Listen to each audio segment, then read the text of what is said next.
And increasing customer rewards with increased action. This is exactly what we just talked about, that, you know, the 10% if you do one item, 15% if you do another thing. So those are current customers. So how do we find new customers? How are we going to go and find these people? Who's got ideas? You guys have to do it, right? If you want your business to survive. Cold calls? Referrals. Market research. Market research. So you would identify who your people are that you're after? Okay. What about mailing lists? Anybody still do mailing lists? Yep.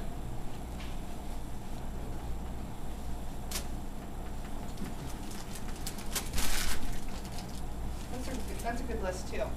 If we don't keep on our toes and keep looking for new customers, we're going to eventually go out of business, right? Because your current customers are someday going to go away. It may not be tomorrow, but it'll be after a while. We found that different customers want to be communicated, or want their communications through different channels. Some people want text messages. Some people want email. Some people want to read it in the paper. Some people want something paper in their hand. Some people want you to talk to them, right? And these are all different ways. I don't think you can ignore any one of these. Increased awareness can increase perceived need.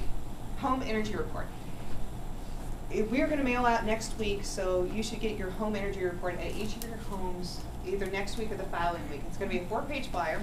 It'll say Sun Prairie Utilities on it. It's going to say the energy use at your home, and it'll give the address. It's going to compare your energy and your water usage to similar sized homes. So what we did is we took the tax data, and let's say your house is 2,000 square feet. We're going to compare your 2,000 square foot house to other houses that are between like 1,700 and 2,300. We averaged those all out, and we created a graph. It created a very powerful tool, actually, because people want to think that they're normal. Okay, people won't tell you this. If you ever ask, you know, do you care if you like your neighbors? Oh, you know, no, not really. But, you know, most of us in here have on clothing of some type. We're not wearing togas. You know, I mean, think about that. So although we may say that we don't really care for so much like our neighbors, I would tell you that that's simply not true. If you see these, and the phones will always light up the day after people receive these, and they'll be like, I don't know, why is my energy usage so high? I'm like, well, how many people are in your household? Oh, well, it's, you know, we have 5 teenagers living here. Really? Okay. You know, every one of those people has laundry and showers and all those things, and that's all going to add up. But we found that it's a very powerful tool to create that anticipation of our customers to know what normal is really all about. Being in the right place at the right time, or point of sale. Okay, how many of you would go to Fuzzy's Liquor and pay $7 for a beer? Yeah, you wouldn't, right? Although when I was at Miller Park, what were they $7 or $8? $8 for. I wouldn't know that, but I heard. It's all about being at the right place at the right time. You're not going to pay that at Fuzzy's Liquor, but you'll pay that at a brewer game. Okay, we do this too. Point of sale, what we do is that we have instant rebates at the counter if you buy CFLs. If you go to Home Depot or get a Walmart, there's instant rebates that are right there, because we know that the best place to make the impact is when you're ready to make that purchase. That's easy, right? So this is pretty important to us. Finding the decision maker. All right, if you talk to my 10-year-old and tell him why he should buy a new Lexus, you're probably not going to get very far, because he's not the decision maker. However, if you talk to my 10-year-old and you tell him about this great new toy, like they do on Cartoon Network, or you know what? It may not be his money, but you better believe he's the decision maker when it comes to making the toy choice in our household, right? So that's kind of an important factor.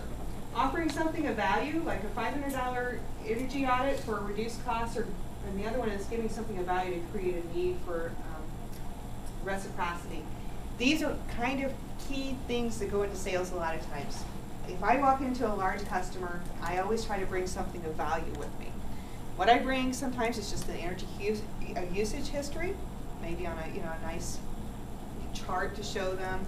I might walk in with an item, and even if it's as simple as a pen that's only worth 40 cents or $1 or whatever it is, just something to bring in and give to them, it creates a need in people to do something back for you. Okay? The other thing that I've learned is that I never give away anything that takes a lot of my time for free. We don't offer energy audits for nothing. If you really want to make some changes, I will help you find the place to go, and maybe we'll help give you a discount so that you can make it so that it's cheaper to do. But we're not going to give it to you for free, because we found that the value of giving something away for free is nothing. All right. So moving on, we kind of talked about sales, we talked about current customers, and we've talked about new customers. Let's talk a little bit about expenses.